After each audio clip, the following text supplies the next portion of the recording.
राधे राधे, जय माता की भक्तों। आप सभी का स्वागत करती हूँ स्पिरिचुअल ज्ञान साधना में और आप सभी से अनुरोध करती हूँ कि स्पिरिचुअल ज्ञान साधना को सब्सक्राइब कर लीजिए और बेल आइकन को प्रेस कर दीजिए ताकि आपको नई नई वीडियोस का नोटिफिकेशन।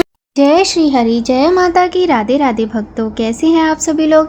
आशा करते हैं सभी लोग बहुत अच्छे होंगे। प्रिय भक्तों, वैशाख का बहुत ही महान, बहुत ही महत्वपूर्ण, बहुत ही पवित्र महीना चल रहा है और आज है वैशाख मास की अमावस्या। आप सभी जानते हैं वैशाख अमावस्या बहुत अधिक महत्वपूर्ण होती है, या दूसरे शब्दों में कहा जाए कि सबसे अधिक महत्वपूर्ण होती है। वैशाख मास की अमावस्या आज है और आज आप लोगों से मैं अनुरोध करूंगी कि आप लोग इस कथा को तो सुनिएगा ही, साथ ही एक मिट्टी का घड़ा लेकर उसमें जल भर के आप जल भर के उसका दान जरूर कीजिएगा और थोड़ा सा शक्कर वगैरह ले लीजिए या कोई मौसमी फल और 10-11 रुपये, 20 रुपये, और इसके अतिरिक्त ज़्यादा से ज़्यादा तो आपकी जितनी भी सामर्थ्य हो आप दान कीजिएगा। दान आपको किसी ब्राह्मण, मंदिर के पुजारी, पुरोहित को ही करना है, ठीक है। संकल्प करवा के कर लीजिएगा क्योंकि आज अमावस्या है। और एक आपको बात बताती हूँ, आप सूर्य देवता तो देखिए बहुत जल्दी उगाते हैं, शायद 6 बजे मेरे ख्याल से आज सूर्य देवता उग जाएंगे। आप सूर्य देवता के उगने के बाद ही एक स्टील का लोटा लेकर उसमें थोड़ा सा कच्चा दूध, काले तिल, चुटकी भर और थोड़ा सा गंगा जल और शुद्ध जल यानी आरओ वाटर या जो भी पानी आपके घर में आता हो वो भर के और थोड़ा सा उसमें शक्कर गुड़ कुछ भी डाल लीजिएगा, तो सारा लेकर और वो जल आप दक्षिण दिशा की तरफ अपना मुख कीजिएगा। दक्षिण दिशा की तरफ मुख करके ये जल आपको चढ़ाना है और जैसे सूर्य देवता को आप जल चढ़ाते हो उसी तरीके से आपको ऊपर की तरफ हाथ करके जल चढ़ाना है। अपनी आंखें बंद रखनी है, मंत्र बोलना है, ओम सर्व पितृ चरण कमलेभ्यो नमः। इस प्रकार से 5-7 बार आप मंत्र बोलते हुए धीरे धीरे जल ये चढ़ा दीजिए दक्षिण दिशा की तरफ मुख करके। इसके बाद आप अपने जितने भी आपके पितृ हैं, पूर्वज हैं, सभी को श्रद्धा भाव से नमन करके उनसे प्रार्थना कीजिए कि यदि कोई गलती अपराध हो जाए तो क्षमा कर दीजिए, अपना आशीर्वाद हमारे परिवार को दीजिए। ये 2 कार्य तो आप कर ही लीजिए और संध्या के समय अपने घर की चौखट और तुलसी के समीप एक दीप जरूर जलाकर रखिएगा। ज़रूर कीजिएगा, ज़रूर से ज़रूर कीजिएगा। जो लोग करते हैं बहुत अच्छी बात है, जो नहीं करते हैं उनको तो अवश्य ही करना चाहिए। और अमावस्या की फुल वीडियो आपको आपका ये जो चैनल है स्पिरिचुअल ज्ञान साधना, इस पर मिल जाएगी। आप देख लीजिए, उसमें बहुत सारे उपाय बताए हैं और पूरी विधियाँ बताई हैं, हर तरीके की चीज़ें, जानकारी दी गई है अमावस्या से संबंधित, तो आप ज़रूर सुनिएगा। साथ ही आपको अमावस्या की कथा भी मिल जाएगी, वो भी सुनिएगा। तो आइए भक्तों, प्रारंभ करते हैं। आज हम आपको सुनाने वाले हैं वैशाख मास महात्म्य के 15वें अध्याय की कथा। ये मत सोचिएगा कि बातों में बहुत समय निकाल दिया, ये बातें भी आवश्यक थी। तो आइए प्रारंभ करते हैं भगवान का नाम लेकर, भजन करके उनकी सुंदर कथा। श्रीमन नारायण नारायण नारायण, लक्ष्मी नारायण नारायण नारायण, सत्य नारायण नारायण नारायण, भजमन नारायण नारायण नारायण। बोलिए गणेश भगवान की जय, गौरी शंकर भगवान की जय, लक्ष्मी नारायण भगवान की जय। श्रुतदेव जी बोले, हे राजन, मधुसूदन भगवान के प्यारे, वैशाख महात्म्य का फल और भी सुनो। यह पाप नाशक है। प्राचीन काल में पांचाल देश में पुण्यशील और बुद्धिमान भूरियश का पुत्र पुरुयश था। पिता के मरने पर वही राजा हुआ। यह बहुत शूरवीर और उदार था। धन और विद्या में बड़ा प्रतापी था।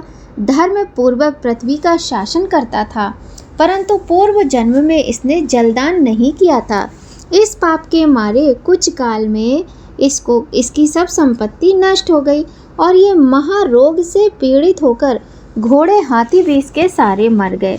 फिर राज्य में ऐसा दुर्भिक्ष पड़ा कि सारे मनुष्य नष्ट होते हुए तथा राज और कोष हाथी से भक्षण किए हुए कैद के समान हो गए, जिससे राजा को बलहीन जान उसे जीतने का निश्चय कर उसके बैरी सैकड़ों राजा आ गए और उस पांचाल के राजा को युद्ध में जीत लिया।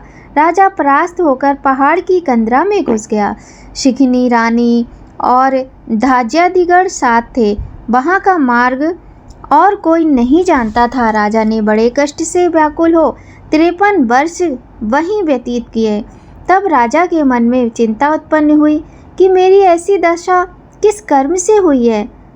मैं कर्म और जन्म से तो शुद्ध हूँ। मेरे माता पिता का हित साधन करता रहा हूँ।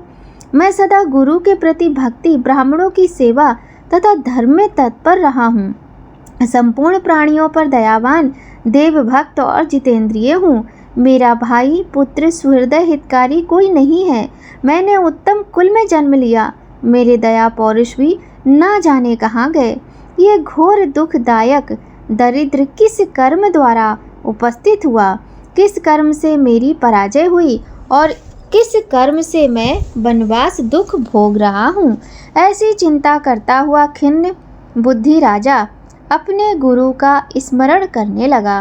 तब याज और उपयाजक नाम के 2 मुनीश्वर सर्वज्ञाता राजा के स्मरण करने पर आ पहुँचे। राजा इन्हें देख सहसा उठ खड़ा हुआ और भक्तिपूर्वक सिर झुकाए वन में वास से पीड़ित, राजचिन्ह से हीन, वन के मार्ग को ना जानकर थोड़ी देर तक चुपचाप खड़ा रहा। फिर उनके चरणों पर गिर पड़ा।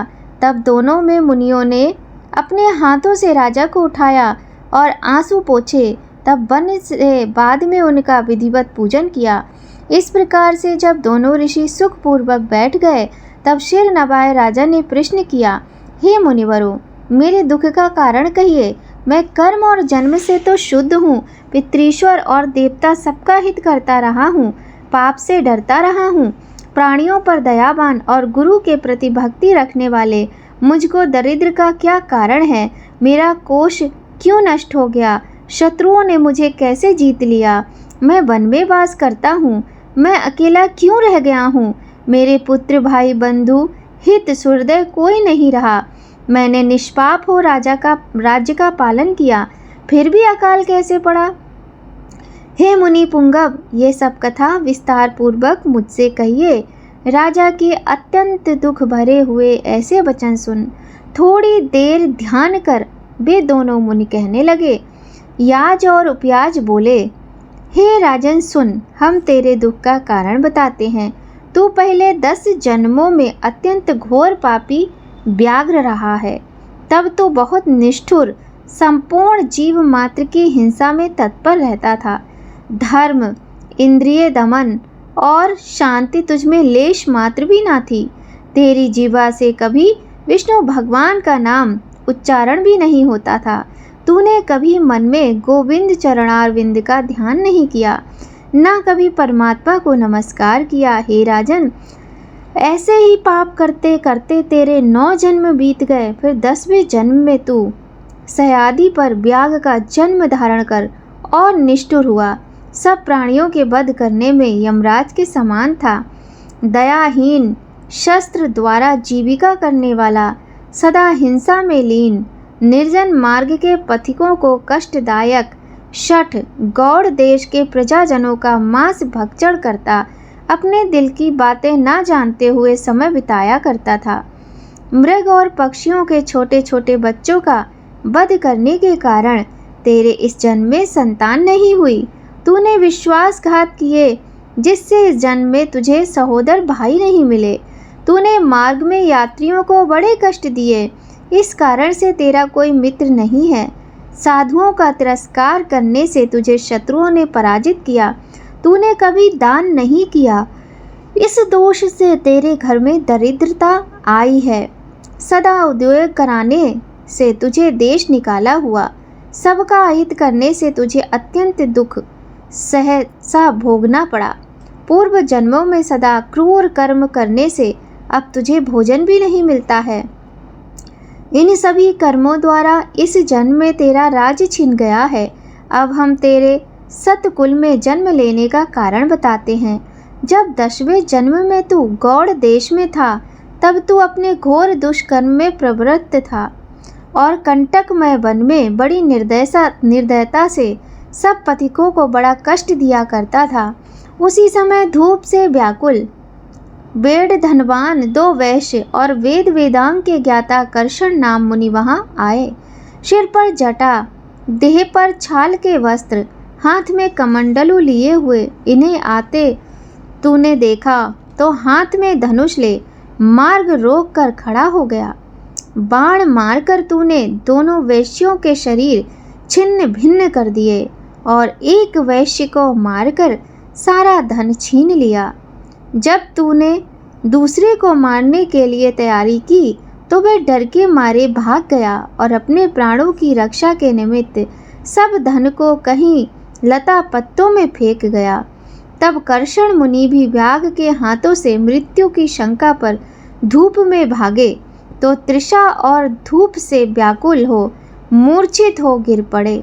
पसीना टपकने लगा, केवल संज्ञा मात्र शेष रह गई। वैश्य प्राणों की रक्षा के निमित्त ऋषि को वहीं छोड़ भाग गया। तब तूने मार्ग में मूर्छित पड़े ब्राह्मण से पूछा कि धन कहाँ फेंके हैं और वह वैश्य कितनी दूर गया है, और थके हुए ब्राह्मण को उठाने का उद्योग करने लगा। उसे चेत कराने के लिए तूने कानों में फूंक मारी तथा कृमि और कीचड़ मिले हुए गड्ढे के जल से उसके नेत्र धोए और पंखे से उसको पत्रन करने लगा। इस प्रकार मुनि को चेत करा। स्थिचित हो जाने पर तू कहने लगा, हे मुने, तुम शंका मत करो। इस वन में जब तक मैं शस्त्र धारण किए हूँ तुम्हें किसी बात का डर नहीं। निर्धन मनुष्य संसार में सदा सुखी रहते हैं, फिर तुम क्यों डरते हो? तुम्हारे टूटे पात्र और फटे वस्त्रों से मुझे क्या लाभ है? हे मुने, तुम ये बताओ कि वह वैश्य कहाँ भाग गया और भागते समय अपने धन को किस जगह फेंक गया? जो तुम ठीक ना बताओगे तो मैं तुम्हें मार डालूंगा। ऋषि कर्षण बोले, हे वैश्य, वह वैश्य धन को तो इन वृक्षों में फेंक गया और स्वयं इधर भाग गया है। अपने प्राणों की रक्षा के निमित्त ऋषि ने डर के मारे कहा। व्याध ने कहा कि हे विप्र, तुम निडर हो, सुखपूर्वक चले जाओ।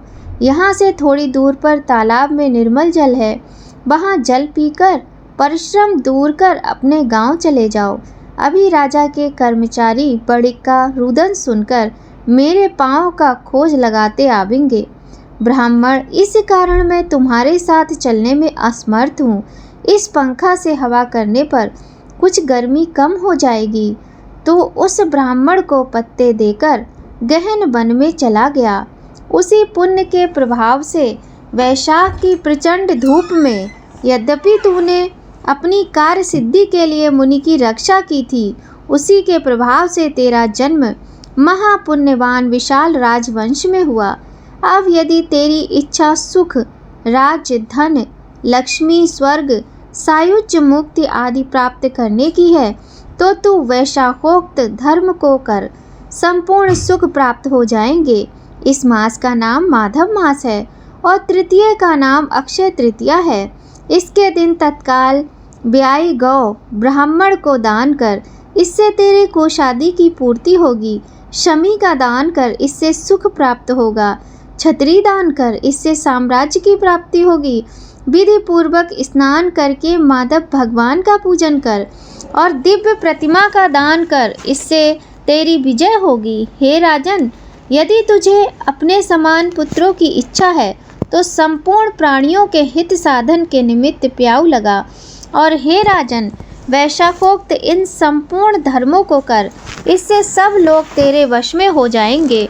तू निष्काम होकर इन संपूर्ण धर्मों को करेगा। इस वैशाख के महीने में मधुसूदन भगवान की प्रसन्नता के लिए करेगा तो विष्णु भगवान साक्षात दर्शन देंगे। जो मनुष्य इन कल्याणकारी धर्मों को करता है उसे अक्षय लोक की प्राप्ति होती है। सब बातें पुराणों में लिखी हैं। हमने जैसी कान से सुनी अथवा आँख से देखी हैं वह सब तुझको सुनाई। ऐसे कुल पुरोहित दोनों ब्राह्मण याज और उपयाज राजा को समझाकर अपने अपने घर चले गए। तब महापराक्रमी राजा अपने पुरोहित की आज्ञा के अनुसार श्रद्धा पूर्वक इस वैशाख के सब धर्मों को करने लगा और उपदेश के अनुकूल ही मधुसूदन भगवान का पूजन करने लगा, जिसके प्रभाव से अपने संपूर्ण कुल सहित बची हुई सेना को संग ले पांचाल नगरी में प्रवेश किया। जब राजा के शत्रुओं ने सुना कि राजा फिर आ गया है, तब मदोन्मत्त होकर पूरी चढ़ाई करने लगे।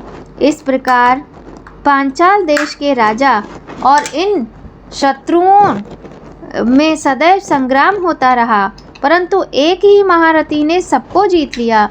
जो राजा अपने अपने देश छोड़कर भाग गए, उनके कोष हाथी घोड़े स्वयं वहीं राजा ले आया। राजा 10 अरब घोड़े, 3 कोटि हाथी, 1 अरब रथ, 10 सहस्त्र ऊँट, 3 लाख गधे पुरी में लाया। वैशाखोक्त धर्म के प्रभाव से तत्क्षण ही सब राजा उसे कर देने लगे। उनके संकल्प जाते रहे, चरणों में आपड़े और पांचाल देश में बड़ा सुभिक्ष हुआ। मधुसूदन भगवान की कृपा से वह चक्रवर्ती राजा हुआ तथा उसके 5 पुत्र बड़े गुणवान, शूर और उदार हुए। धृष्टकीर्ति, धृष्टकेतु, धृष्टधुम्न, विजय, चित्रकेतु हुए। मयूर ध्वज के समान हुए। धर्म से प्रतिपालित संपूर्ण प्रजा राजा से अनुराग करने लगी और वैशाख के प्रताप से तत्क्षण सब विश्वास करने लगे। फिर पांचाल देश का राजा निष्काम चित्त हो मधुसूदन भगवान की पूजा के लिए सभी धर्म करने लगा। जिनसे प्रसन्न हो मधुसूदन भगवान ने अक्षय तृतीया के दिन साक्षात दर्शन दिए। अच्युत भगवान को देख राजा बड़ा विस्मित हुआ। नारायण चतुर्भुजाधारी, शंख चक्र गदा पद्म लिए, पीतांबर धारण किए, वनमाला पहरे, लक्ष्मी तथा अनुचरों सहित गरुड़ पर बैठे हैं। इनके असहनीय तेज को देख नेत्र बंद कर लिए। फिर उनके दर्शन कर हर्ष के मारे उन्मत्त की सी चेष्टा करने लगा। ता सब देह पर रोमांच खड़े हो गए, नेत्रों से अश्रु गिरने लगे। अत्यंत भक्ति पूर्वक हाथ जोड़ सिर झुकाए स्तुति करने लगा। श्रीमन नारायण नारायण नारायण, भजमन नारायण नारायण नारायण, सत्य नारायण नारायण नारायण, लक्ष्मी नारायण नारायण नारायण, भजमन नारायण नारायण नारायण। बोलिए लक्ष्मी नारायण भगवान की जय। प्रिय भक्तों, ये थी वैशाख मास महात्म्य के 15वें अध्याय की कथा। आज अमावस्या की तिथि के दिन इस कथा का श्रवण करने मात्र से भगवान की असीम कृपा प्राप्त होती है। भगवान विष्णु, भगवान भोलेनाथ, माता जगत जननी की कृपा प्राप्त होती है और उनके आशीर्वाद से मनुष्य के सभी कष्ट और दुख दूर होते हैं। आइए भक्तों, अब हम करते हैं भगवान के बड़ी ही सुंदर स्तुति। शांताकारं भुजंगशयनं पद्मनाभं सुरेशं, विश्वाधारं गगनसदृशं मेघवर्णशुभांगं, लक्ष्मीकान्तकमलनयनं योगिभिर्ध्यानगम्यं, वन्दे विष्णु भवभयहरं सर्वलोकैकनाथं। यं ब्रह्मा वरुणेन्द्रो रुद्रमरुता स्तुन्वानि दिव्यैस्तवैवेदय, साङ्गपदक्रमोपनिषदय गायन्ति यं सामगा, ध्यानावस्थिततद्गतेन मनसा पश्यति यं योगिनो, यस्यातं नाविदुसुरासुरगणा, दैवाय तस्मै नमः। शान्ताकारं भुजंगशयनं पद्मनाभं सुरेशं, विश्वाधारं गगनसदृशं मेघवर्णं शुभांगं। बोलिए श्री विष्णु भगवान की जय। श्री कृष्णाय वासुदेवाय हरे परमात्मने प्रणत क्लेशनाशाय गोविंदाय नमो नमः। इस प्रकार से भगवान की स्तुति और मंत्रों का जाप करते हुए हमें भगवान की पूजा अर्चना करनी चाहिए। क्लेश को हरने वाला ये मंत्र बहुत ही प्रभावकारी है। नारायणाय विद्महे वासुदेवाय धीमहि तन्नो विष्णु प्रचोदयात्। ये विष्णु गायत्री मंत्र है। इस मंत्र के जाप से पारिवारिक कलह दूर होता है। इसके जाप से घर में सुख शांति और समृद्धि आती है। प्रिय भक्तों, इस प्रकार से भगवान की कथा सुनने से और भगवान के मंत्रों का जाप करने से जीवन में अनेक कष्ट दूर होते हैं और भगवान की असीम कृपा प्राप्त होती है।